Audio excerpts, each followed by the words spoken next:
Écoutez-moi, si vous bougez dans le timing de Dieu, il y aura toujours une onction de Dieu qui va le rendre faisable et même relativement facile. Mais si vous attendez le moment où vous pensez que vous êtes prêt, alors vous allez avoir à essayer de le faire par vous-même, sans l'aide de Dieu ni son onction.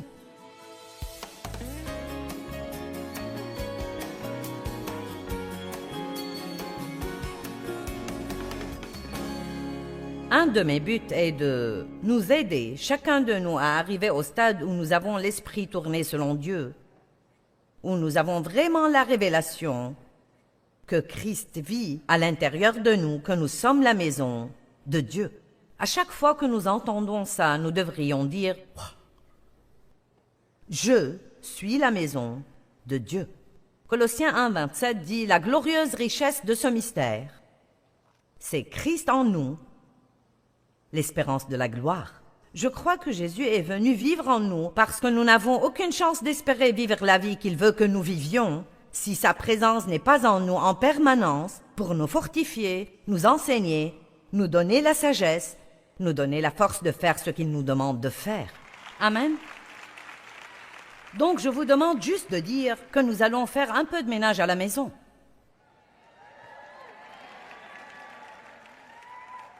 Et nous allons parler de votre cœur. La maison de votre cœur où Jésus habite. D'abord, il y a beaucoup de pièces dans une maison. La première pièce à laquelle nous voudrions penser et s'assurer qu'elle est propre est la salle d'études ou la bibliothèque qui sont vos pensées. À quelle sorte de choses pensez-vous?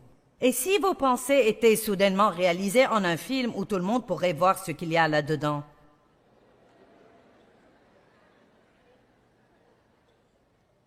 Certains ne voudraient même pas que je voie les choses auxquelles vous avez pensé depuis que vous êtes ici.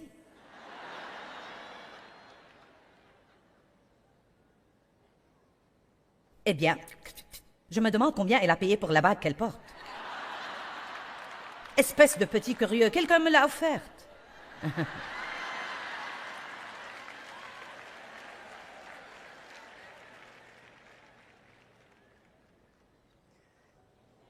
Eh bien...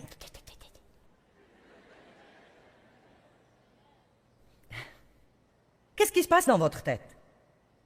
La Bible dit que si vous détestez votre frère, c'est comme si vous le tuez. Elle dit également, si vous désirez une femme, c'est comme commettre l'adultère. Pensez-vous honnêtement, homme ou femme, que vous pouvez aller sur votre lieu de travail et avoir toutes sortes de pensées lascives concernant quelqu'un qui est là et jouer avec quelque chose comme ça dans votre esprit et que ça ne vous causera jamais de problème? Dieu sait ce que vous pensez. Il est attristé par ce genre de choses. Philippiens 4 dit « Au reste, frères, que tout ce qui est vrai, honorable, bon, juste, pur, aimable, vertueux et digne de louange soit l'objet de vos pensées. » 2 Corinthiens 10 dit « Car les armes avec lesquelles nous combattons ne sont pas charnelles, mais elles sont puissantes devant Dieu pour renverser des forteresses. » Nous renversons les raisonnements, les imaginations et toutes les choses prétentieuses qui s'élèvent contre la connaissance de Dieu.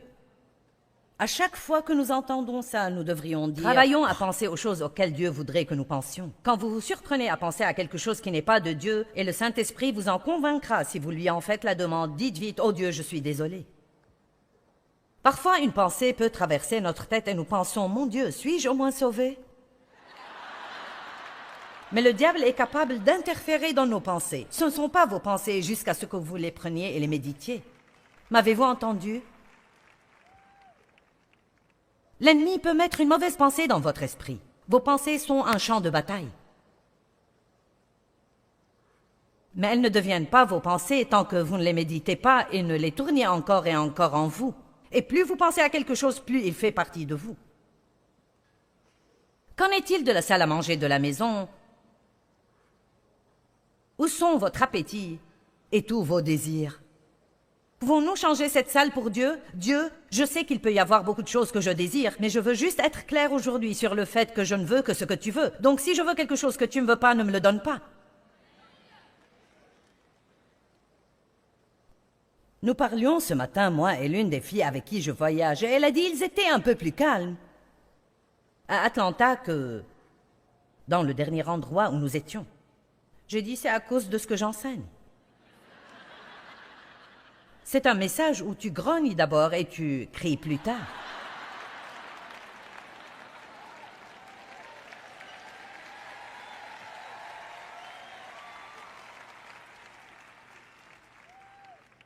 Ça m'est égal que vous soyez enthousiaste pourvu que vous soyez aidé. Je vais me tenir devant Dieu un jour et j'aurai à rendre compte des dons qu'il m'a donnés. J'ai la responsabilité devant Dieu de dire ce que je crois qu'il a mis dans ma bouche. Et je veux nous voir être vrais. Je veux que Dieu ait des enfants dont il soit fier et en qui il peut avoir confiance. Amen. Et je veux que vous soyez l'un d'eux. Et je veux être l'un d'eux. Psaume 37, 4 dit « Réjouis-toi dans le Seigneur et il te donnera ce que ton cœur demande et désire en secret. Mettez Dieu en premier et si votre désir est juste, Dieu va l'accomplir au bon moment et de la bonne manière. » Nous n'avons pas à nous frustrer ou nous stresser en essayant d'obtenir quelque chose que nous voulons. La véritable pensée de ne pas obtenir ce que vous voulez donne à votre chair de l'urticaire. Dieu est plus intelligent que nous. Jacques 4, 1 et 2. Il arrive que nos désirs, qui sont les choses que nous voulons, soient la cause principale des problèmes dans notre vie. D'où viennent les luttes? D'où viennent les conflits? Les disputes, d'où viennent les batailles et les querelles parmi vous, sinon de vos désirs et de vos passions charnelles qui font la guerre continuelle dans vos membres. Je veux, je veux, je veux, je veux, je veux, je veux, je veux, je veux, plus, plus, plus, plus, plus, je veux plus, je veux plus, je veux, je veux, je veux, plus, plus, plus, plus, je veux, je veux, je veux plus.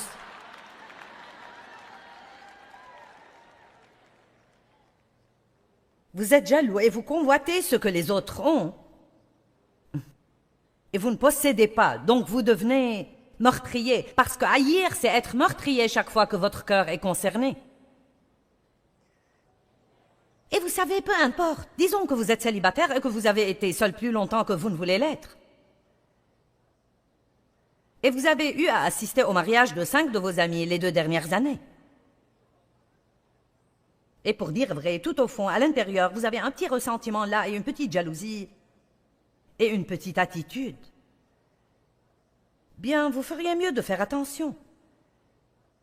Dieu veut que nous soyons heureux quand les autres sont bénis. Il veut que nous ayons confiance qu'il fera la bonne chose pour nous au bon moment. Donc Jacques dit, vous ne possédez pas parce que vous ne demandez pas. Parce que vous ne demandez pas. Si vous voulez quelque chose, demandez-le à Dieu. Mais s'il ne vous le donne pas, c'est parce qu'il a quelque chose de meilleur en tête et que vous n'êtes pas encore assez intelligent pour le demander. Nous n'avons même pas à être fâchés parce que nous n'avons pas ce que nous voulons. Parce que, honnêtement, si ce que nous voulons est ce que Dieu veut, il n'y a pas de démon qui peut le retenir loin de vous. J'ai dit, si ce que vous voulez est ce que Dieu veut, il n'y a pas de démon en enfer qui peut vous empêcher de l'avoir. Vous n'avez pas besoin de vous épuiser à chasser le diable. Vous obéissez à Dieu, soumettez-vous à Dieu, résistez au diable et il fuira. Dans notre soumission à Dieu, nous résistons vraiment au diable. Et je ne dis pas de ne pas prendre autorité sur lui. Un ordre dit à voix haute et extraordinaire. Jésus a dit, passe derrière moi, Satan. J'ai hurlé contre les démons en pensant que le diable était mon problème et je n'ai obtenu qu'un mal de gorge. J'ai perdu beaucoup d'années à vivre comme une chrétienne malheureuse et frustrée, à essayer de faire fonctionner tous ces principes de foi, tous ces principes de prospérité et ces principes de succès et ces principes de combat spirituel pour réaliser finalement que si c'était juste et que j'y étais prête et que c'était le bon temps, je n'allais avoir aucun problème à le faire. Super, il y en a 10 qui me croient.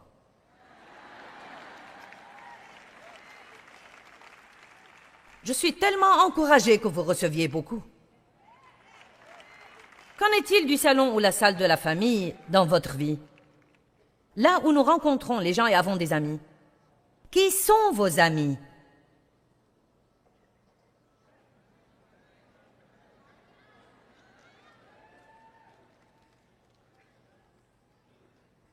La Bible dit de ne pas sortir avec des gens en colère. Il est dit qu'un chrétien ne devrait jamais manger avec un autre chrétien coupable d'avidité.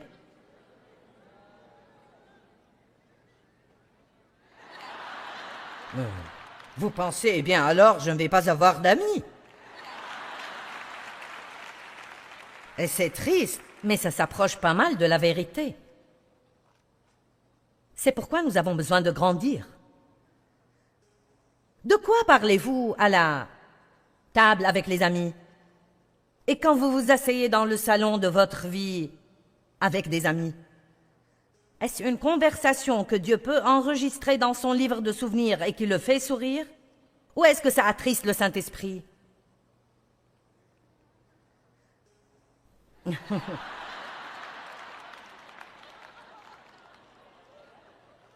Eh bien, parlez de la parole de Dieu.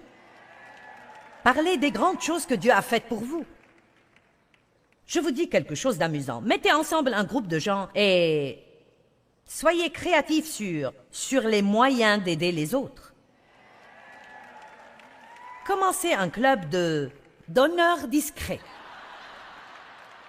Soyez un espion pour Dieu, et quand vous identifiez un besoin, si vous n'avez pas ce qu'il faut pour le combler, réunissez votre club et dites « Cette personne au travail n'a pas même un matelas pour dormir. Pourquoi ne pas nous cotiser et lui acheter un matelas ?»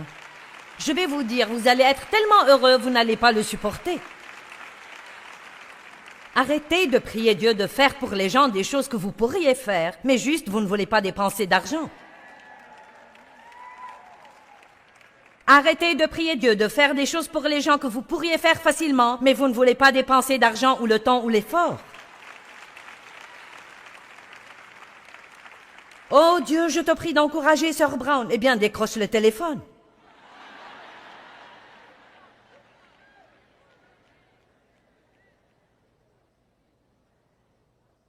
Bien Dieu, je te prie que tu aides cette mère célibataire au travail. Elle est sur le point de craquer parce qu'elle n'a jamais de temps pour elle. Va garder ses enfants une soirée et dis-lui de sortir.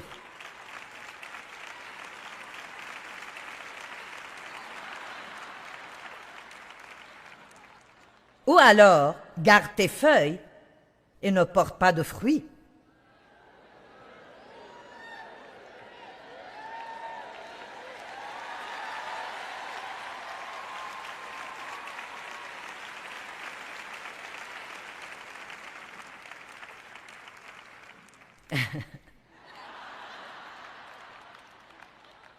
Et puis, lorsqu'il s'agit d'amis et des gens que nous fréquentons, essayez de ne pas avoir un besoin si intense des gens.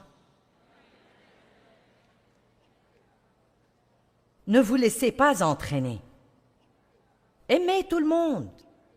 Aidez les gens, mais ne vous laissez pas entraîner dans leurs problèmes, dans leur vie, et vous voulez tout savoir à leur sujet, vous mêlant de toutes leurs affaires. Il n'est pas nécessaire de vous mêler des affaires de quelqu'un d'autre. Vous avez assez à faire avec les vôtres. Et moi aussi. Moi aussi. Pendant que nous en sommes là, allons dans la cuisine pour 1 minute. Et si vous soumettiez votre manger à Dieu?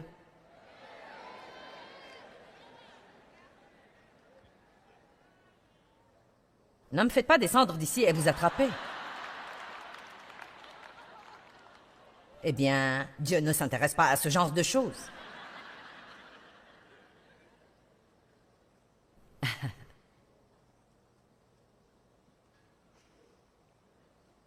Et si vous laissiez Dieu entrer dans la salle de bain, comme ça vous remettriez du papier toilette quand il n'y en a plus.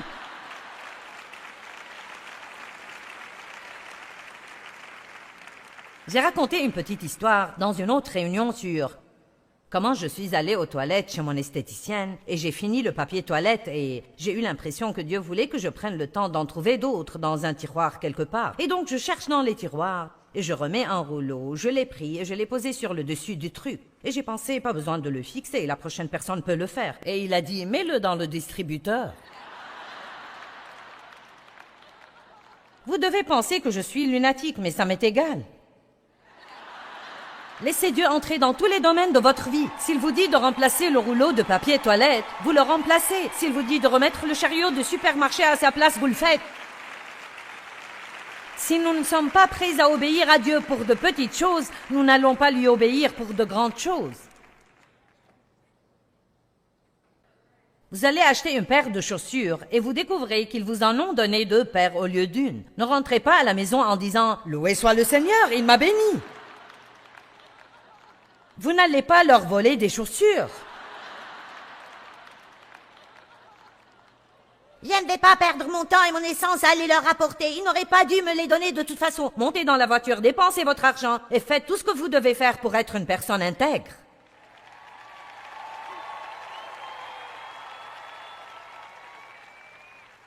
Et si vous invitiez Dieu dans la salle de travail de votre vie, faites-vous quelque chose avec votre vie qui porte des fruits? Ou prenez-vous seulement de la place? Quelle sorte d'héritage allez-vous laisser? L'année dernière, en décembre, mon seul parent, mon frère, est mort dans un immeuble abandonné. Le plus triste, c'était que quand ils m'ont envoyé ses effets personnels, tout tenait dans une petite enveloppe de 8 cm et demi sur 11 et il est resté encore beaucoup de place. Ses effets personnels, ce qu'il restait de sa vie.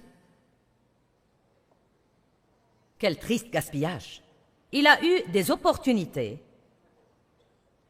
mais il n'était pas responsable. Il avait beaucoup de problèmes, drogue, alcool, mauvaises relations, dettes, toutes sortes de choses. Il a vécu avec nous pendant 4 ans, nous l'avons aidé. Il s'est remis sur pied. Il était en forme, il avait de jolis vêtements, conduisait une jolie voiture, il travaillait pour le ministère. Mais dès qu'il est sorti seul à nouveau, vous savez quoi? Personne ne peut vous aider si vous ne vous aidez pas vous-même.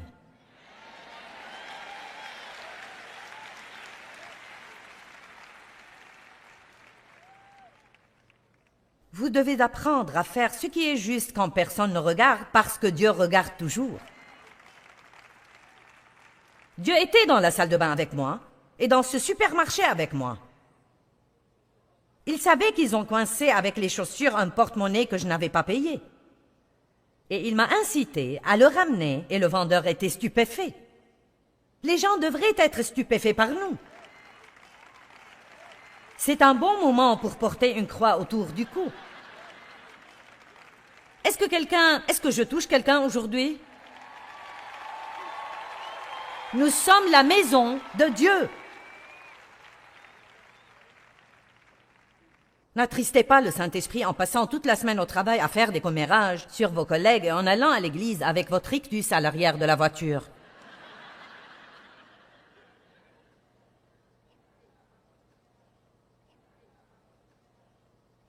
Et votre salle de divertissement?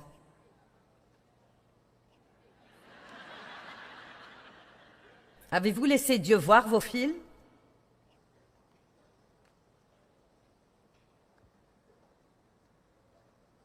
Vos divertissements? Le choix de vos amis? Il n'y a rien de mal à avoir du bon temps et à danser, je ne pense pas. Je suis sûre que quelqu'un va m'écrire une lettre, mais vous savez, je veux dire, mais il pourrait y avoir quelque chose de mauvais si vous dansez d'une manière lascive et horrible. Il n'y a rien de mal à un bon film, mais vous allez devoir en arrêter certains.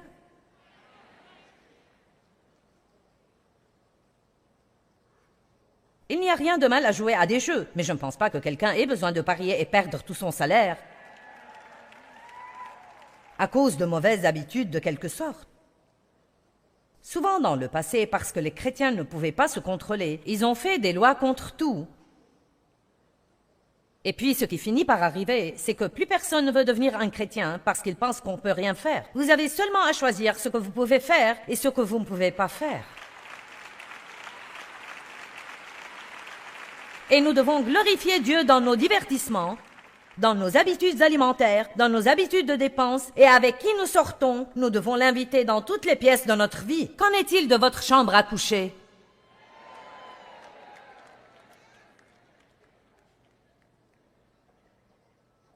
Oh, Joyce.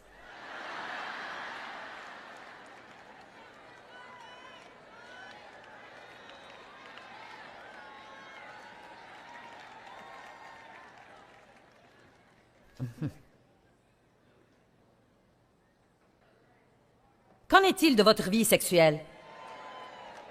Vous savez, le sexe n'est pas mauvais. Il a été décrété et ordonné par Dieu, mais il ne doit pas être corrompu. Il n'est pas permis à l'extérieur du mariage.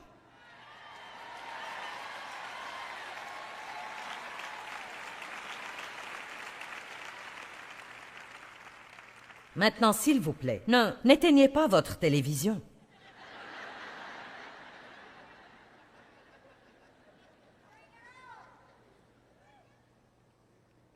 C'est très à la mode aujourd'hui pour les gens de vivre ensemble et d'essayer quelques années avant de même penser à se marier. Mais puis-je vous dire quelque chose? Je vous aime, mais ce n'est pas à la mode chez Dieu.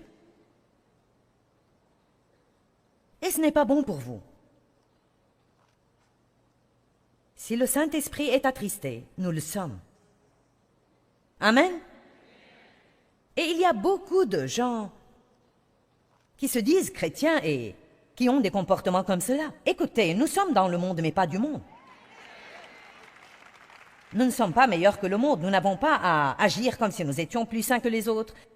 Mais nous devons être dans le monde et être qui nous sommes afin d'être une lumière dans les ténèbres. Et nous n'avons pas besoin d'être religieux, nous devons porter de bons fruits, l'amour, la joie, la paix, la patience, la bonté, la gentillesse. Vous prenez ce pécheur avec qui vous travaillez et vous commencez à être bon avec lui. Pourvoyez à certains de ses besoins, priez pour lui. Vous serez stupéfait de ce qui arrive. Le lit du mariage doit être gardé, sain et non souillé.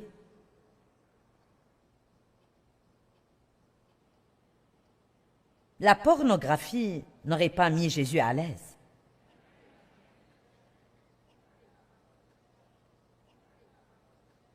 Et alors que nous approchons de la conclusion, qu'en est-il du grenier, du sous-sol ou des placards de votre maison?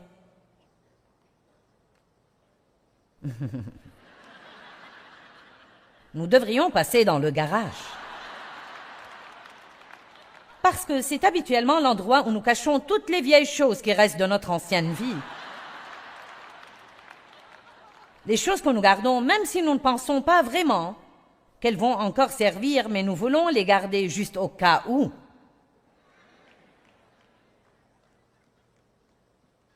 Même après que Dieu se soit sérieusement occupé de moi concernant l'auto-apitoiement, parce que je passais beaucoup de temps à m'apitoyer sur moi-même. Il a dit, tu ne peux pas t'apitoyer sur toi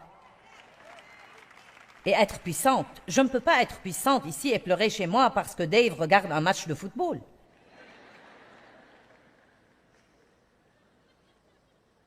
Mais même après avoir officiellement abandonné la pitié de soi,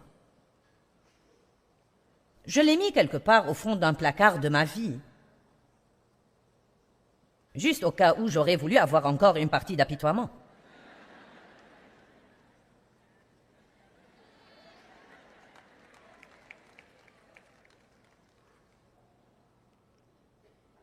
Et si on se débarrassait de tout ce qui ne plaît pas à Dieu?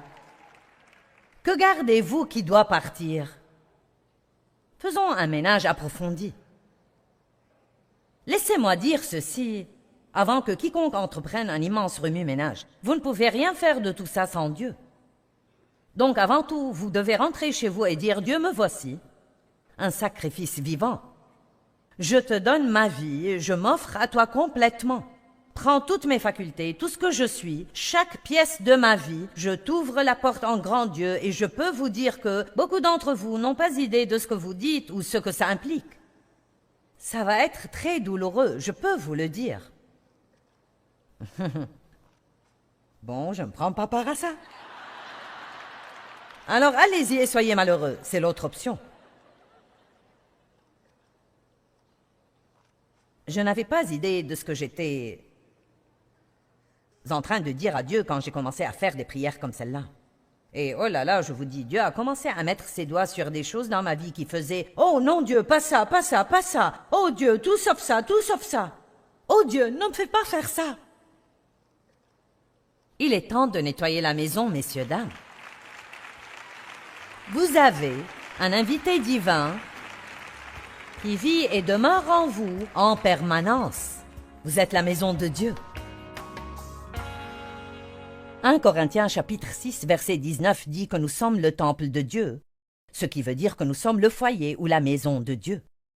Il vit en nous et nous devons décider d'être constamment conscients de lui, tout le temps.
Ce qu'il y a d'intéressant à propos de la grâce, c'est que la Bible, dans Jacques 4,6, dans la Bible amplifiée, parle de surmonter les mauvaises tendances.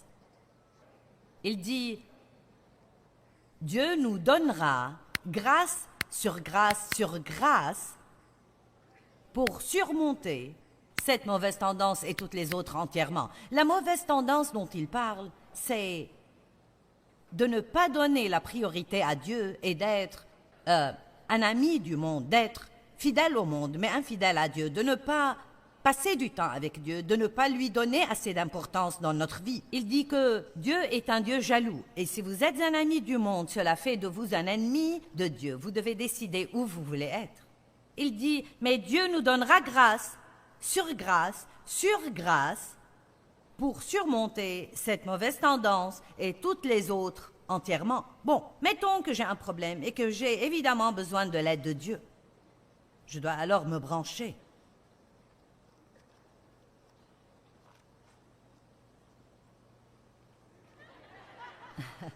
Mettons que j'ai un grand problème et je n'ai pas besoin de juste un peu de grâce. J'ai besoin de grâce sur grâce. Vous voyez, il n'y a pas de récession au ciel. Si vous avez besoin de grâce, vous l'aurez. Vous pouvez avoir un peu de grâce ou avoir un peu plus de grâce, ou vous pouvez avoir grâce sur grâce. Vous voyez, c'est pourquoi Dieu a donné aux Israélites la manne quand ils étaient dans le désert selon le besoin de chaque famille.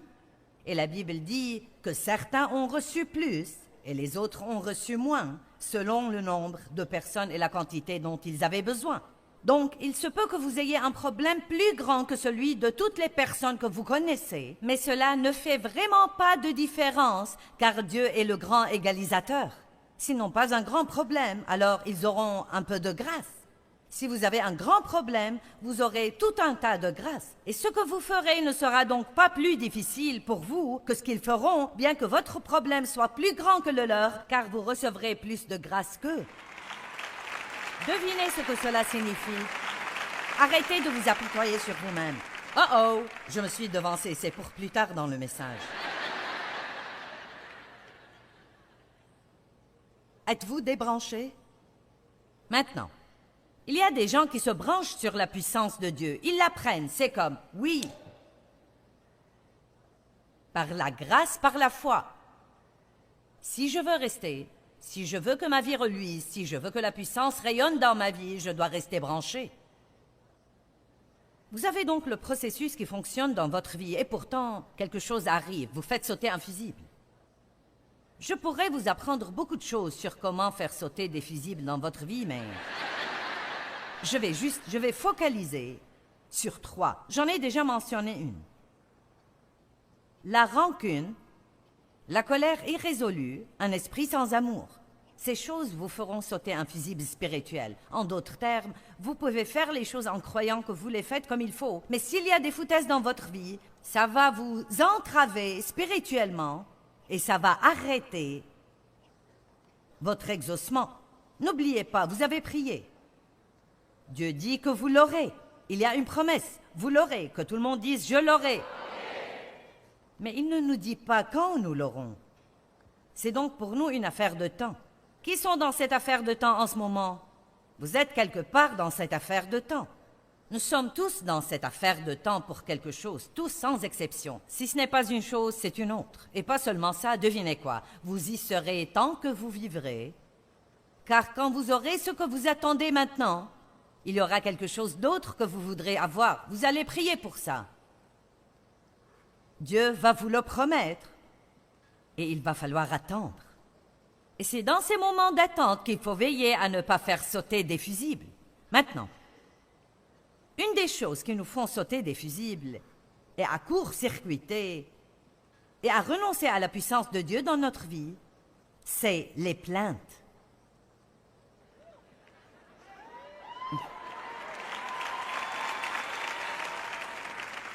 Car si vous comprenez vraiment la nature de la grâce toujours provoque une attitude de gratitude. Non mais, à quel point nous devons être reconnaissants?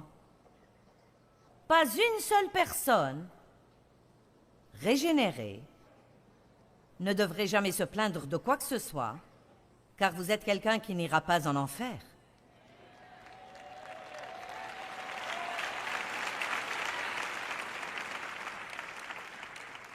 Non, mais Dieu fait tellement pour nous que c'est absolument époustouflant et extraordinaire.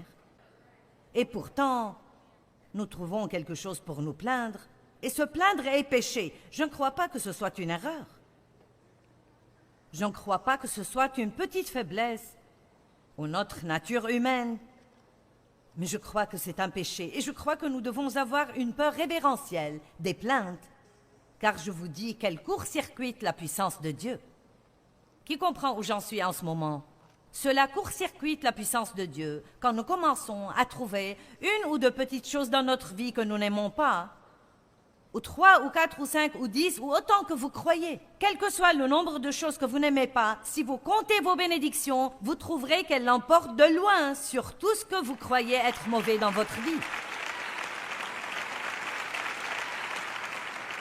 Amen.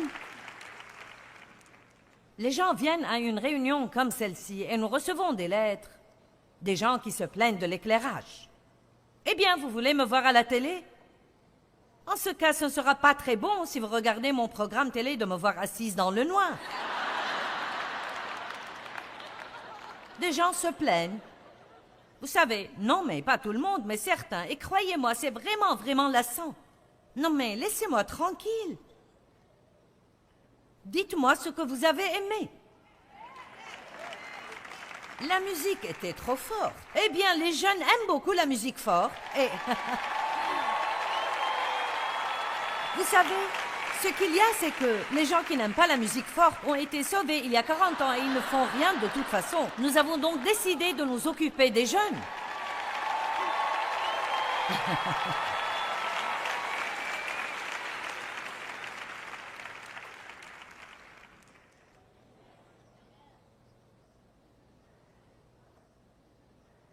Mince alors, je n'aime pas du tout cette musique folle. J'aimerais que vous vous limitiez au bon vieux cantique. Eh bien, vous savez, il y a une nouvelle génération.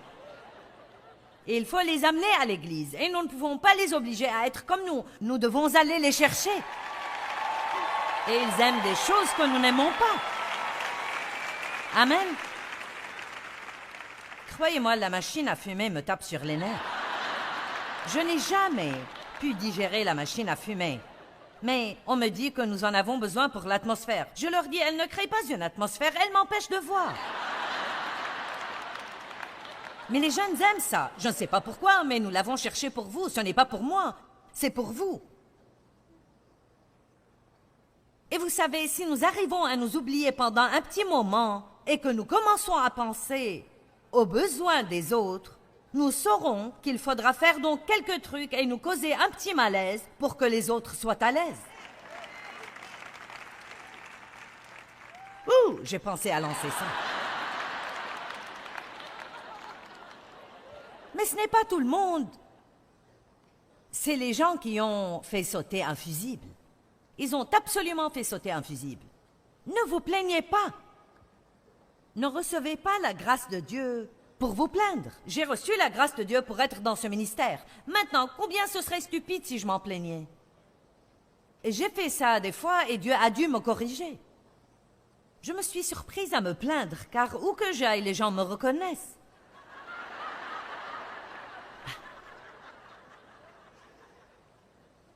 Au centre commercial, ici, on m'a arrêté 25 fois. J'étais épuisée. Et je m'en plaignais une fois. Et Dieu a dit, si tu veux que personne ne te reconnaisse, je le ferai. Oh, je suis désolée, Dieu, je suis désolée. J'ai reçu la grâce pour faire quelque chose, puis je me suis surprise à me plaindre. J'ai supplié Dieu de me laisser prêcher l'Évangile dans le monde entier, puis je me suis surprise à me plaindre car j'étais dans les hôtels tout le temps. Oh oui, bien des fois, la chose même que nous demandons à Dieu, c'est la chose dont nous finissons par nous plaindre. Les gens croient qu'ils sont au paradis quand ils trouvent un emploi au ministère de Joyce Meyer. Non mais cela vient avec la chair de poule et tout le reste.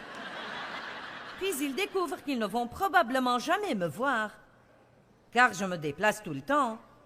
Puis ils découvrent qu'ils doivent travailler comme tous les autres, et que nous avons un standard élevé et que nous exigeons l'excellence.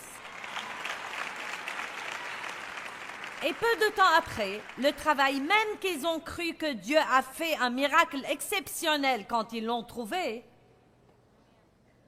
s'ils ne comprennent pas ce dont je parle, ils peuvent commencer à s'en plaindre. Certains ont perdu leur emploi dont ils se sont plaints et maintenant ils aimeraient le récupérer.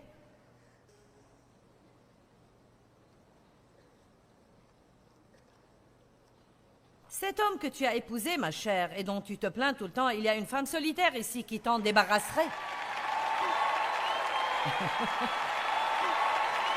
Allez, je crois que nous nous amusons trop pour une église. Ouh, Jésus!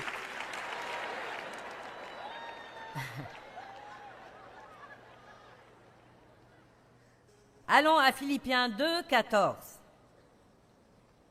Nous devons avoir une attitude de gratitude.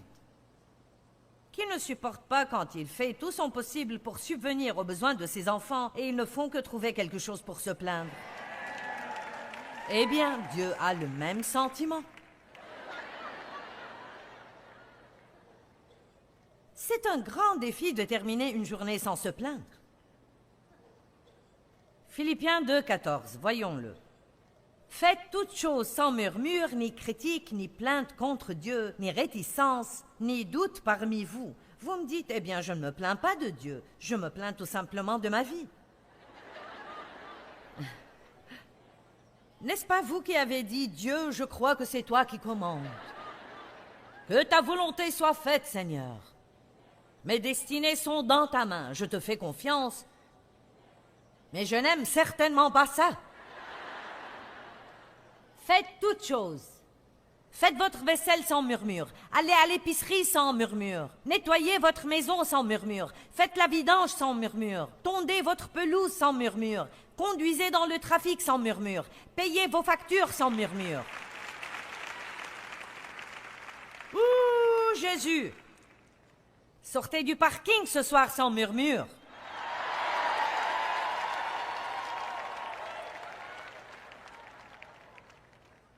Si je vous apprends ce soir à vous brancher sur la puissance de Dieu et que vous vous sentez puissant, le Seigneur soit béni, je peux faire tout ce que je dois faire, je vais vivre avec assurance.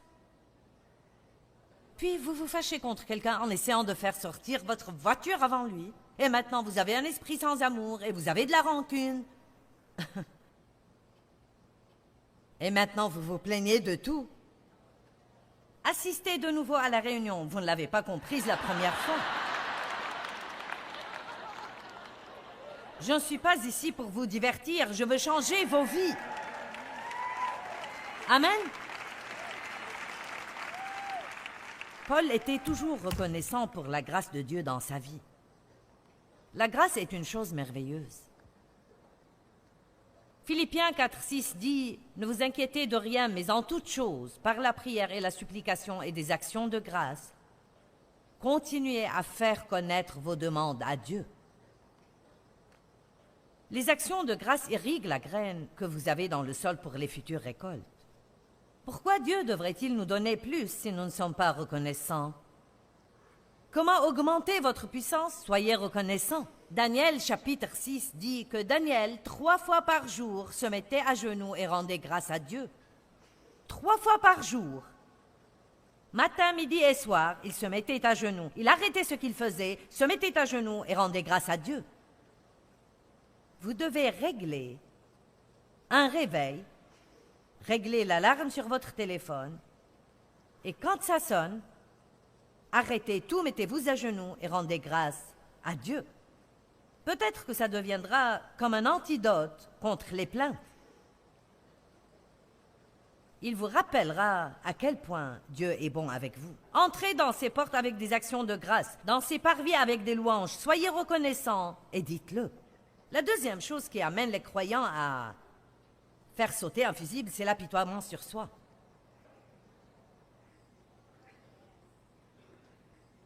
Certains reçoivent la grâce de Dieu pour les aider, mais ils continuent à s'apitoyer sur eux-mêmes. Pauvre de moi, j'ai perdu tant d'années à m'apitoyer sur moi-même, et Dieu a finalement dit, tu peux être soit pitoyable, soit puissante, mais tu ne peux pas être les deux à la fois. Donc, si vous voulez que la puissance de Dieu opère dans votre vie, avant de partir d'ici, faites un accord avec Dieu comme quoi vous allez abandonner tout apitoiement sur soi. Joyce, tu ne sais pas ce qui s'est passé dans ma vie. Tu ne sais pas ce qui s'est passé dans la mienne et ce qui se passe en ce moment. Croyez-vous que chaque fois que je vous souris, que tout va très bien dans ma vie? Croyez-vous que le diable ne nous harcèle pas et ne nous exaspère pas? Bien sûr que oui. Je dois mettre en pratique dans ma vie la même chose que je vous dis de mettre en pratique dans la vôtre. Je dois rester reconnaissante. Je fais confiance à Dieu et je ne peux pas être pitoyable et puissante. Vous n'avez pas... Votre vie n'est pas pire que celle de tous les autres.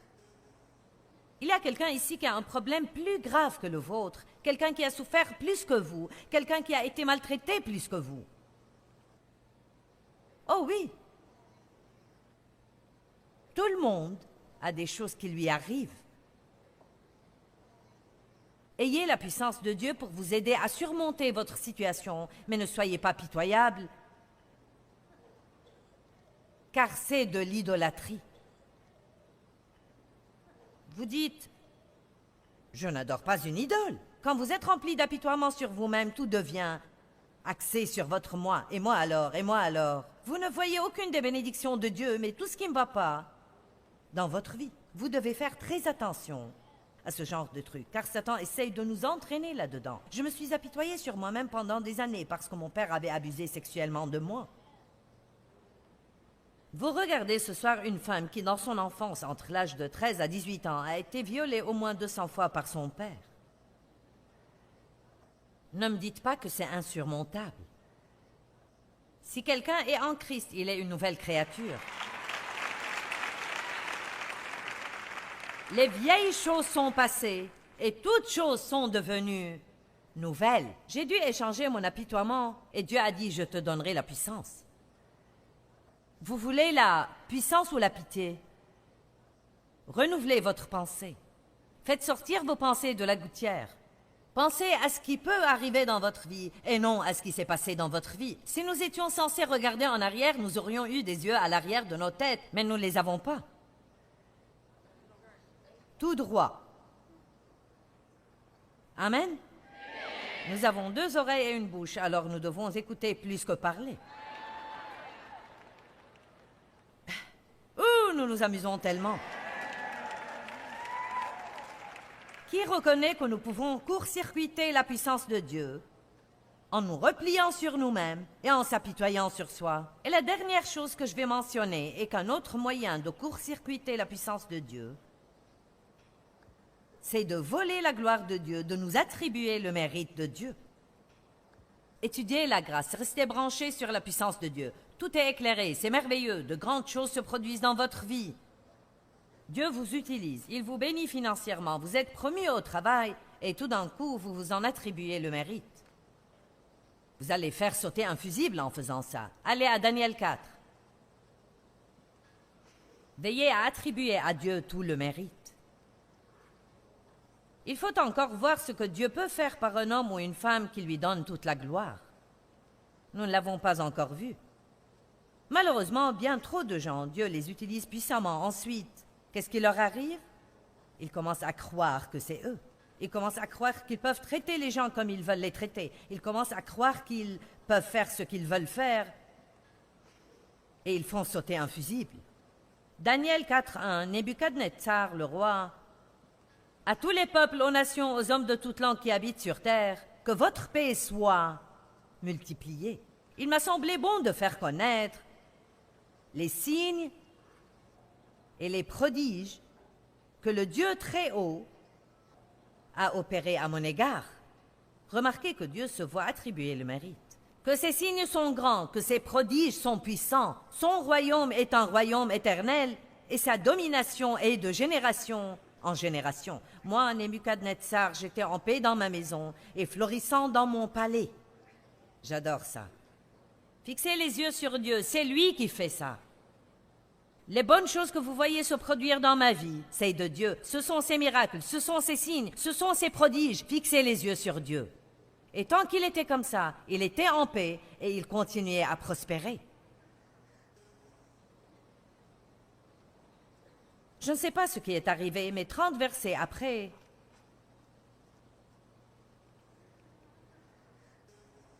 toujours le même chapitre de sa vie, mais 30 versets. Je ne sais pas ce que ces 30 versets représentent, mais probablement pas très longtemps que ça. Et le verset 29 dit « Et au bout de 12 mois, comme il se promenait dans le palais royal à Babylone, le roi dit « N'est-ce pas ici Babylone la grande que j'ai bâtie ?» Bête, bête et doublement bête. Comme résidence royale par la puissance de ma force et pour l'honneur et la gloire de ma magnificence, la parole était encore dans la bouche du roi, qu'une voix descendit du ciel dit, « Roi Nebuchadnezzar, il t'est dit, le royaume s'en est allé d'avec toi. » Il a fait sauter un fusible. Il a tout perdu. Dans Acte 3, les 13 premiers versets, nous voyons que Pierre et Jean étaient assis hors d'une porte. Un homme boiteux est venu demander l'aumône. Pierre a dit, « Je n'ai ni argent ni or, mais ce que j'ai, je te le donne. Au nom de Jésus-Christ le Nazaréen, lève-toi et marche. » Et à l'instant où l'homme a été guéri, les gens ont commencé à les glorifier et à leur attribuer le mérite. Et je veux vous lire ce que ils ont répondu. C'est dans Actes 3:12. Et Pierre, voyant cela, répondit au peuple, « Hommes israélites, pourquoi vous étonnez-vous de cela? Pourquoi avez-vous les regards fixés sur nous, comme si c'était par notre propre puissance ou par notre piété active que nous eussions fait marcher cet homme? Le Dieu d'Abraham, d'Isaac et de Jacob, le Dieu de nos pères, a glorifié son serviteur Jésus en lui faisant cet honneur que vous avez en effet livré et renié et rejeté et refusé. C'est lui qui a fait ça, pas moi. » Rappelons-nous que nous ne pouvons pas voler la gloire de Dieu. Or, la Bible dit dans 1 Corinthiens que Dieu choisit exprès les choses faibles et les choses folles de ce monde, les choses que le monde jette et qui sont sans importance et sans valeur, et qu'il les utilise dans sa boîte à outils pour travailler par elles sur terre. Il choisit des gens comme moi et des gens comme vous. Dieu choisit beaucoup de gens qui n'ont aucune idée de ce qu'ils font. Il choisit des personnes qui n'ont pas assez d'instruction, qui n'ont pas d'argent et personne pour les aider. Et il dit « Allez et je serai avec vous ». La partie « Allez » vient en premier. Allez et je serai avec vous. Il a dit à Abraham, laisse tout le confort et va dans un lieu que je te montrerai. Abraham a dit, montre-moi et j'irai. Et Dieu a dit, va et je te montrerai. J'adore ce que la Bible dit sur Abraham. Il est allé, bien qu'il ne soit pas tracassé pour le lieu où il était censé aller. Il a fait ce pas 2 fois et il a dit, je fais confiance à Dieu. Dieu choisit les choses faibles et les choses folles du monde pour confondre les sages, et la raison pour laquelle il fait ça est afin que nul mortel n'ait l'idée de s'attribuer le mérite de Dieu. Et puis encore, nous oublions d'où nous sommes venus et nous oublions les grandes et les puissantes choses que Dieu a faites dans notre vie, comme Dave disait aujourd'hui sur l'Amérique. L'Amérique a oublié d'où elle est venue, les choses grandes et puissantes que Dieu a faites, les miracles que Dieu a faits, pour que rapidement, dans un court laps de temps, il fasse de cette nation la plus grande nation sur la face de la terre. Pourquoi est-ce si difficile pour les gens de voir que les choses ne font qu'empirer vite dans cette nation pour une raison et une seule raison, parce que les gens se détournent de Dieu. Ils essayent de se débarrasser de Dieu, de faire sortir Dieu de tout, de faire sortir Dieu des écoles, d'enlever les versets des murs des bâtiments gouvernementaux. N'accrochez rien qui ressemble à Noël. Vous savez, vous ne pouvez pas faire ceci ou cela. Tout ce qui a quelque chose à voir avec Dieu, ils essayent de vous dire que vous ne pouvez pas le faire. Nous ferions mieux de ne pas tolérer ce genre de bêtises, parce que si nous tenons bon, Dieu s'occupera de nous. Amen. Pourquoi est-ce difficile de comprendre que quand ils ont supprimé la prière dans les écoles et enlevé les 10 commandements des murs des écoles, tout dans les écoles s'est directement détérioré et dégradé depuis? Pourquoi faut-il des comités remplis de soi-disant experts pour pouvoir comprendre ça? Eh bien, ils disent, vous savez, nous devons garder ce genre de choses et la religion séparée. Rien ne marche quand vous le séparez de Dieu. J'ai dit rien ne marche quand vous le séparez de Dieu. Rien dans le monde ne marche quand vous le séparez de Dieu. Une personne sûre d'elle-même sait qu'elle a besoin de rester branchée sur Dieu parce qu'elle sait qu'elle n'est rien sans lui. Sachez que seule la grâce de Dieu nous soutient dans nos vies.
pas assis à ne rien faire en attendant que Dieu fasse quelque chose pour vous qu'il vous a déjà donné la puissance de faire.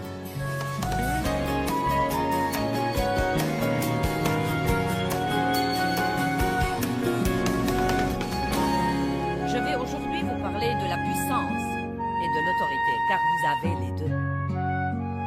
Vous savez, le diable a la puissance, le saviez-vous? Mais il n'a aucune autorité. La seule autorité qu'il possède, c'est celle que nous lui donnons. Par notre manque de connaissances, ou par notre passivité et notre paresse en n'étant pas prêts à faire ce que nous devrions faire. Ne savoir que faire est une chose. Savoir que faire et être trop passif, ou paresseux pour le faire en est une autre. Une personne passive veut que quelque chose de bon lui arrive et elle ne fait rien et attend pour voir si ça arrivera. Nous devons être activement engagés. Nous avons parlé hier d'être un soldat dans l'armée de Dieu, comme quoi un soldat, en s'engageant dans l'armée, ne s'embarrasse pas des affaires de la vie civile. Et comme quoi un soldat est toujours sur ses gardes, surtout en temps de guerre. Il ne va jamais au front de bataille avec une attitude désinvolte, passive, somnolente. Il est sur ses gardes, il observe, il est alerte, il est prompt à remarquer ce qui se passe. Et nous devons être comme ça. Nous devons faire attention quand il y a quelque chose de bizarre qui se passe dans notre esprit, quand nous avons des pensées bizarres qui ne sont pas pieuses, quand nous avons des émotions qui ne sont pas pieuses, et nous devons venir contre elles. Au lieu de dire « Eh bien, mince alors, je me demande ce que c'est », nous devons venir contre elles. Nous allons continuer à parler de la façon dont Dieu nous a équipés comme soldats et nous a donné ce dont nous avons besoin. Hier, nous avons parlé des armes offensives de la parole, du nom et du sang. Aujourd'hui, nous allons parler de la puissance et de l'autorité, et nous allons parler des armes défensives que Dieu nous a données. Je vous encourage à ne manquer aucune de ces sessions. Dans Genèse 1, 26 à 28, Dieu dit « Faisons le Père, le Fils et le Saint-Esprit l'homme à notre image, selon notre ressemblance, et qu'il ait l'autorité complète. » Que tout le monde dise « autorité ». Sur les poissons de la mer, sur les oiseaux du ciel, sur le bétail, sur toute la terre et sur tous les reptiles qui rampent sur la terre. Eh bien, j'aime dire que le diable est le rusé numéro 1 et que nous avons l'autorité sur tout. N'est-ce pas étonnant que Dieu ait créé non seulement Adam, mais encore vous? Vous, chacun de ceux qui nous regardent à la télé, Dieu vous a créé exprès de sa main dans les entrailles de vos mères, de façon très complexe et avec soin. Vous n'êtes pas une erreur. Dieu a un but et un plan pour vous. Et il vous a créé à son image. Vous ne devez pas essayer d'être comme quelqu'un d'autre. Essayez d'être semblable à Christ. Et il vous a donné l'autorité. L'autorité. Eh bien, nous ne devrions jamais mener des vies molles, pitoyables, pathétiques. Pauvre de moi, je gaspille ma journée à m'apitoyer sur moi-même. Nous devons savoir qui nous sommes en Christ et nous redresser et lever nos têtes et agir en conséquence. Vous ne devez pas vous sentir confiant pour être confiant. Vous ne devez pas vous sentir quelque chose pour être quelque chose. Nous devons apprendre à vivre selon qui nous sommes et non selon ce que nous ressentons. Si nous vivons selon qui nous sommes, nos sentiments nous rattraperont. Amen. Continuons à lire ceci. Donc Dieu créa l'homme à son image, il créa l'homme à l'image de Dieu selon sa ressemblance, il créa l'homme et la femme. Et Dieu dit, Dieu les bénit. Dites, je suis béni. Et il leur a dit, soyez féconds, multipliez, remplissez la terre et dominez-la. Utilisez votre autorité en utilisant toutes ces ressources énormes au service de Dieu et de l'homme. Et c'est là que nous nous attirons des ennuis, car nous voulons prendre ces ressources et les utiliser pour nous-mêmes. Et dès le début, Dieu a dit à Adam, écoute, je vais te bénir, tous tes besoins seront satisfaits, mais je vais te bénir d'une telle façon que je veux que tu prennes ce que tu as et que tu l'utilises pour me servir et pour aider les autres. Et là encore, dominer, c'est-à-dire ayez l'autorité sur les poissons, les oiseaux, etc. Mais nous savons en lisant la parole de Dieu qu'Adam et Ève ont désobéi à Dieu.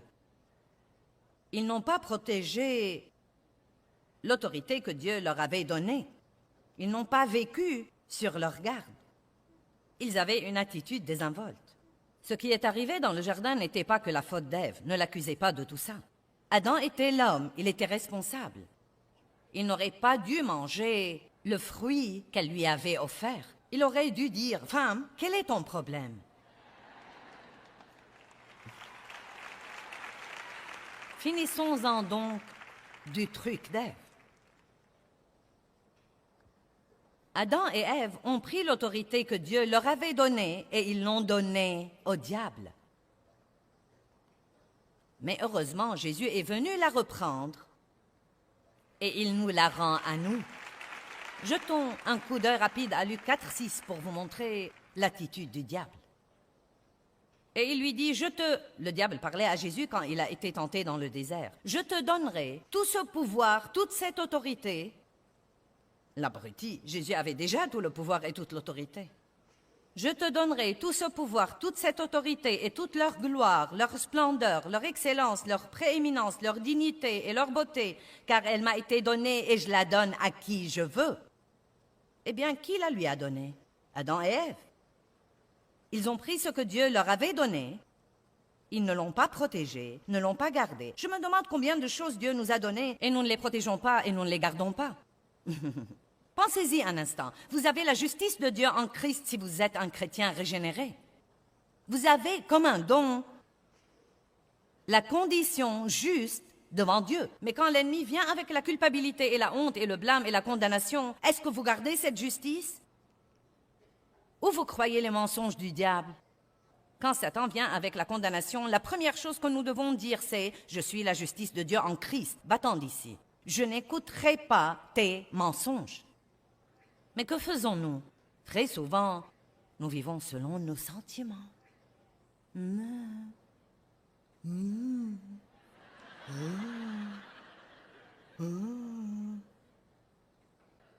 Il est temps de nous secouer et de rester éveillés. Je peux faire ça aujourd'hui avec succès, mais je vais vous dire la vérité. Vous devez rentrer chez vous. Et je ne peux pas vous accompagner. Je dois rentrer chez moi. Je vous verrai à la télé lundi matin. J'espère que cela vous donnera un peu de vitamine pour tenir le coup. Mais tôt ou tard, vous devez apprendre à faire ce truc vous-même. Tôt ou tard, vous devez apprendre que faire et être prêt à le faire en temps d'épreuve. Jésus a su quoi faire en temps d'épreuve. Jésus nous a rachetés. Il nous a rachetés de l'ennemi. Nous avons été adoptés comme enfants de Dieu. Il nous a donné son nom. Notre fils aîné, notre aîné à Dave et à moi, est d'un mariage que j'ai fait quand j'avais 18 ans. C'était un cauchemar, mais j'ai eu un enfant vers la fin de ce mariage et l'ai nommé David. Et c'est très intéressant. J'ai rencontré Dave quand il avait 10 mois et nous nous sommes mariés après le premier anniversaire de David. Et devinez quoi? Dave l'a adopté et lui a donné son nom. Et je me souviens quand nous sommes allés consulter l'avocat pour l'adoption, que l'avocat a regardé Dave et lui a dit « Tu te rends compte en adoptant cet enfant qu'il aura les mêmes droits que tous tes propres enfants si jamais tu en auras? Légalement, il est ton enfant, tout comme tous tes autres enfants. Donc, Dieu nous a adoptés dans sa famille et Dieu nous voit comme il voit son propre fils Jésus. » Amen. Le même héritage. C'est une chose que l'avocat a mentionnée. Il aura le même héritage. Eh bien, nous n'avons jamais eu un problème là-dessus. Il n'est jamais question de demi-frère ou de beau-fils. Il est le fils de Dave. Point final. Et nous l'aimons et il fait un travail phénoménal. Il est responsable de nos missions mondiales. Et ce qui est très intéressant, c'est que tout le monde lui dit tout le temps « Tu ressembles à ton père ». Et bien sûr, je crois que c'est possible dans l'économie du royaume. Mais ce que je veux dire, c'est que vous êtes vraiment un fils ou une fille de Dieu. Ce n'est pas une petite chose chouette que nous vous disons. Vous êtes un enfant de Dieu et vous avez reçu le nom de Jésus-Christ. Et ce nom a l'autorité. Afin qu'au nom de Jésus, tout genou fléchisse dans les cieux, sur la terre et sous la terre. Vous savez quoi? Mon nom est loin d'être aussi puissant que ce nom, mais j'ai quelques personnes dans ma vie qui aiment lancer mon nom au hasard. Et je dis à certains parfois, s'ils ont du mal à obtenir quelque chose, dites-leur que Joyce a dit de vous le donner. Donc, quand vous avez l'autorité et que vous décidez de partager cette autorité avec quelqu'un d'autre, ça marche pour lui comme ça marche pour vous. Donc Jésus a payé pour que nous ayons cette autorité. Et c'est dommage que la moitié du temps, nous ne prenions même pas la peine de l'utiliser. Ne restez pas assis à ne rien faire en attendant que Dieu fasse quelque chose qu'il vous a déjà donné l'autorité de faire dans votre vie. Je crois que je ferais mieux de dire ça encore une fois. Ne restez pas assis à ne rien faire en attendant que Dieu fasse quelque chose pour vous qu'il vous a déjà donné la puissance de faire. Eh bien, Dieu, j'ai besoin de toi pour me débarrasser du diable. Non, débarrassez-vous du diable vous-même, réprimandez-le, résistez-lui, remettez-le à sa place.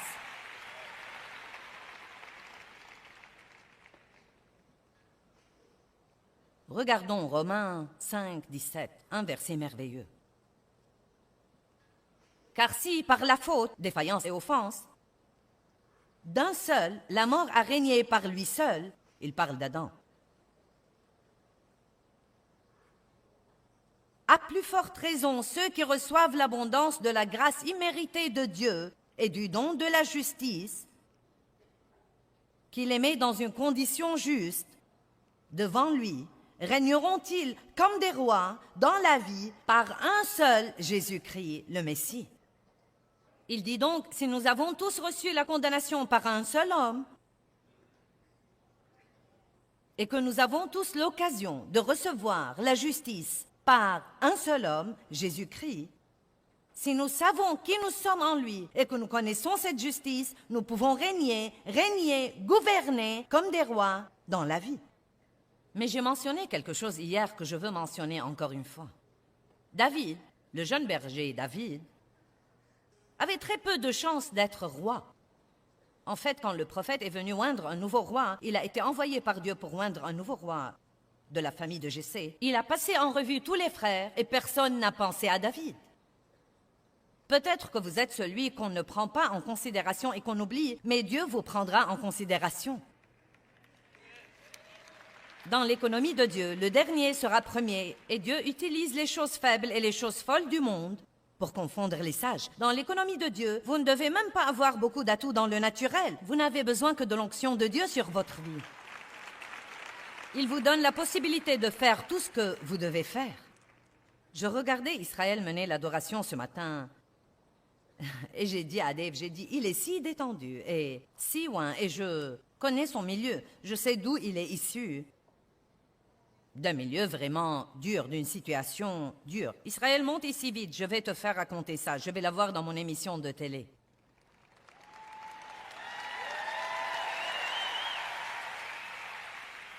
Israël n'a pas eu un merveilleux commencement, moi non plus, mais nous avons une bonne fin. Raconte-leur sur ton milieu. Eh bien, tout d'abord, tu as l'air très bien. Merci beaucoup. Puisqu'on parle de bonne fin. Je suis issu d'un milieu interculturel, et c'est une bonne façon de dire que je suis à moitié noir et à moitié blanc. Je me sens donc bien chez moi ici à Detroit. Ma mère était blanche. En fait, elle est toujours blanche. Mon père était noir. Ma mère est tombée enceinte à l'âge de 17 ans. Elle était toujours au lycée, elle était boursière, elle avait un avenir énorme devant elle. Et donc, on a fait beaucoup de pression sur elle pour se faire avorter et continuer sa vie. Et je veux m'arrêter ici et dire que je suis si content qu'elle ait choisi de ne pas faire ça. Oui. Amen. Pour résumer cette longue histoire, elle se droguait tout au long de sa grossesse. On l'a chassée de la maison de ses parents. Elle s'est retrouvée à 3000 km de chez elle. Elle a fini par devenir sans-abri. Et c'était un vrai gâchis. L'État de la Californie a dit « Écoute, nous allons devoir enlever ton bébé. Tu es une mère inapte. Renonce officiellement à lui maintenant. » Et quand elle était enceinte de 8 mois, elle descendait la rue Et une dame de l'autre côté de la rue l'a vue, s'est approchée d'elle et lui a dit « Je ne te connais pas, mais j'ai senti que je devais venir et te dire que Jésus t'aime. Tu n'es pas oublié, tu n'es pas abandonné, tu n'es pas seul. » Et littéralement, là dans la rue, juste là dans la rue, elles ne pouvaient pas s'agenouiller, mais elles se sont assises sur le bord du trottoir et elle a donné sa vie au Seigneur. Et je veux vous raconter le miracle qui est arrivé. À partir de ce moment, elle n'a jamais plus touché à la drogue à partir de ce moment-là. Merveilleux. Et je n'ai jamais passé un jour sans elle. Dieu a fait un miracle et je ne lui ai pas été enlevé. Et maintenant, 41 ans plus tard, elle et mon père servent Dieu au Nouveau-Mexique. Ils servent Dieu là depuis 30 ans et elle a tous les jours l'occasion de revivre ce qui lui est arrivé. Et je crois quelque chose que Chris Kane dit toujours, les meilleurs sauveteurs sont ceux qui ont été sauvés. Oui, amen. Merci Israël. Que Dieu te bénisse. Et bien sûr, vous savez que mon père a abusé de moi sexuellement pour des tas et des tas d'années. Si cette histoire vous intéresse, prenez mon témoignage. Il est intitulé « Une vie ». Il vous raconte un peu plus les détails horribles et vous commencerez à vous demander comment quelqu'un peut s'en remettre. Eh bien, parce que Jésus nous a rachetés. Il nous a rachetés par son sang et il nous a donné son autorité, sa puissance, son nom. Et il est temps que nous nous levions et agissions selon qui nous sommes. La tête et non la queue en haut et jamais en bas. Et arrêtez de nous traîner et d'agir comme la queue de tout. Il est temps que nous régnions comme des rois. David avait le moins de chance. Le jeune berger était celui qui avait le moins de chance, celui que personne ne prenait en considération, mais il était celui que Dieu a oint. Mais voilà une chose intéressante. Il n'est devenu roi que 20 ans plus tard. Une des choses qu'il a dû faire pendant ce temps était d'affronter Goliath, de l'affronter face à face. David l'a regardé et a dit, « Toi, tu viens à moi avec une lance et une épée, mais je viens à toi au nom du Seigneur des armées. » Il savait la puissance qui était dans le nom de son Dieu. Dieu veut que vous régniez comme un roi dans la vie. Il veut que vous donniez l'exemple partout où que vous alliez, de joie, de paix, de confiance. Nous ne pouvons pas aller dans le monde et nous fondre dans tous les autres. Vous ne vous appartenez pas. Le saviez-vous? Vous avez été racheté à un grand prix. Vous ne vous appartenez pas. Arrêtez donc d'essayer non seulement de gérer votre vie, mais encore d'être le Saint-Esprit junior et de dire à Dieu comment tout gérer aussi. Si seulement nous pouvions savoir qui nous sommes en Christ, ce qu'il a fait en nous. Non, mais la liste n'en finit pas, c'est vraiment étonnant. Ce serait étonnant, mais le diable va toujours essayer de nous voler notre identité. Il a inventé le vol d'identité longtemps avant que quiconque sur Terre ne commence à le faire. Il ne veut pas que vous sachiez qui vous êtes. Il ne veut pas que vous compreniez ce que veut dire être un enfant de Dieu. Il ne veut pas du tout que vous le compreniez. Il a même essayé de voler l'identité de Jésus. Regardons Luc 4, verset 3. Puis le diable lui dit, « Si tu es fils de Dieu, si tu es fils de Dieu. » Regardons le verset 9. Ensuite, il le conduisit à Jérusalem et le plaça sur le haut du temple et lui dit, « Si tu es fils de Dieu. » Vous savez, tant que vous croyez que vous devez faire vos preuves aux autres personnes, vous aurez toujours un genre de tourment dans votre vie. Vous ne devez prouver rien à personne. Tout ce que vous devez faire, c'est d'être ce que vous êtes, un enfant de Dieu, oint d'autorité, de puissance, du nom.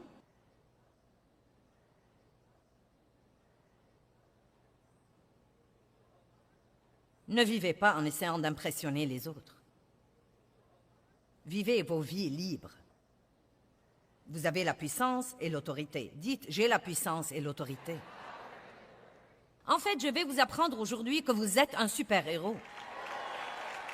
Mince alors, vous ne devez pas vous tourner vers Batman et Superman et Power Rangers et toutes ces choses. Vous savez quelque chose, ça m'étonne ce que les gens affluent aux films des super-héros. Ce sont parmi les films les plus courus. Pourquoi? Parce que le monde veut des héros et Dieu s'attend à ce que vous soyez le héros.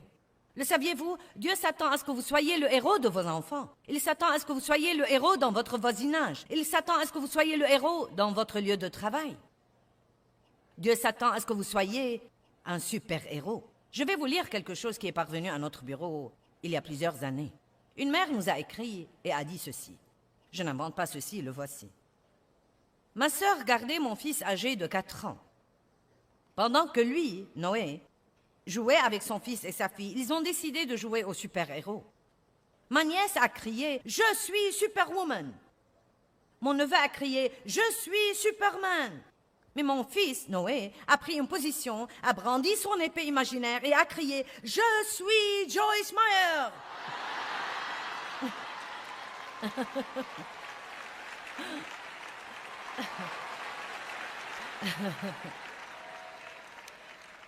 Maintenant, vous savez quoi? Peut-être que c'est un des plus grands compliments que j'ai jamais reçus toute ma vie.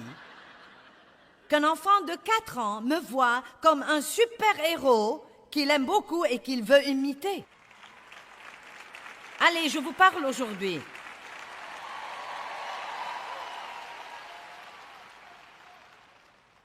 Et c'est exactement comme ça que Dieu veut que vous soyez. Dans Éphésiens 1, 17, nous voyons l'apôtre Paul prier pour l'Église dans les versets 17, 18 et 19. Et tout d'abord, il dit dans le verset 17, « Je prie que vous connaissiez Dieu ». Nous devons connaître Dieu, non pas savoir sur Dieu. Dans le verset suivant, le verset 18, il dit « Et que vous sachiez et compreniez quelle est l'espérance de son appel et quelles sont les richesses de son héritage dans les saints, que vous sachiez qui vous êtes en Christ. » Et dans le verset suivant, il dit « Et que vous sachiez et compreniez quelle est la grandeur infinie, illimitée, exceptionnelle de sa puissance en nous et pour nous qui croyons. » Donc, vous devez connaître Dieu, savoir qui vous êtes en lui et connaître la puissance qui est disponible pour vous comme croyants en Jésus-Christ. Il n'y a rien chez un chrétien qui doive jamais être faible et mou et sous quelque chose tout le temps. Tant de gens, vous leur demandez comment ils vont. « Oh mince, alors je suis attaqué. »« Oh, je suis attaqué. » Une fois, j'ai dit ça à quelqu'un et le Saint-Esprit a chuchoté dans mon cœur. « Eh bien, si tu étais à l'attaque, tu ne serais pas attaqué. » Combien d'entre vous comprennent l'importance d'avoir une attitude agressive? Levez-vous le matin et ne laissez pas la journée vous contrôler. Contrôlez-la vous-même. Levez-vous et ne laissez pas vos circonstances vous contrôler. Vivez toujours de l'autre côté de ces circonstances. Au beau milieu de vos circonstances, dites toujours « Je suis plus que vainqueur ». Au beau milieu de ça, dites « Je suis plus que vainqueur ». Et même en ce moment aujourd'hui, bien que je ne vois pas ça, Dieu travaille en ma faveur et la victoire est en chemin.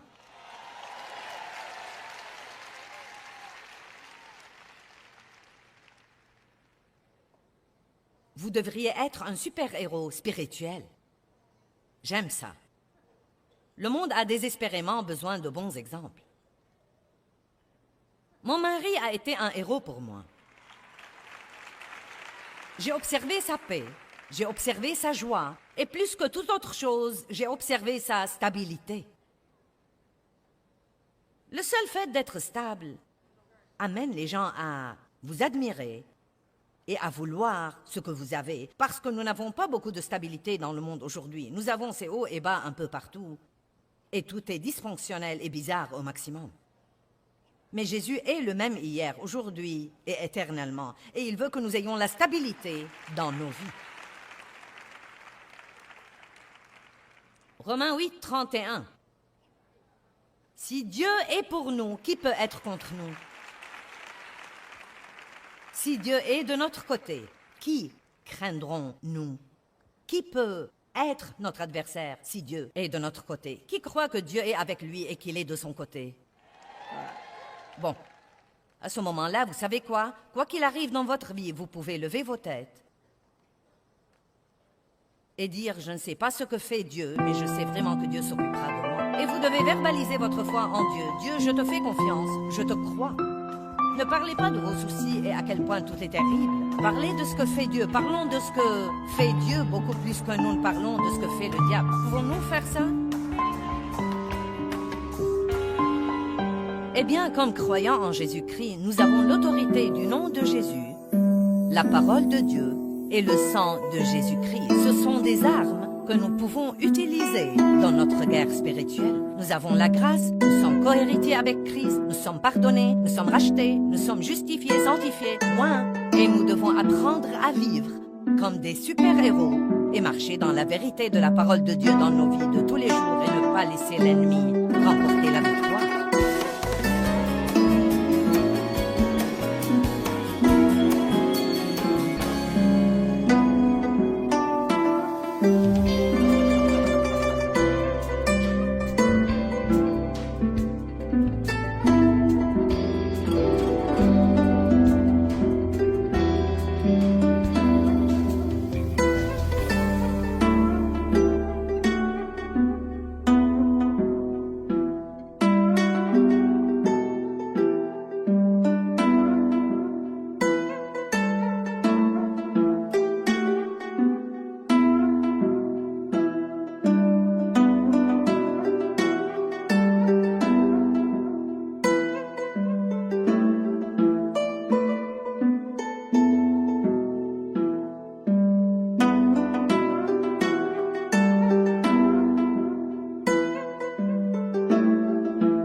một nước lũ bắt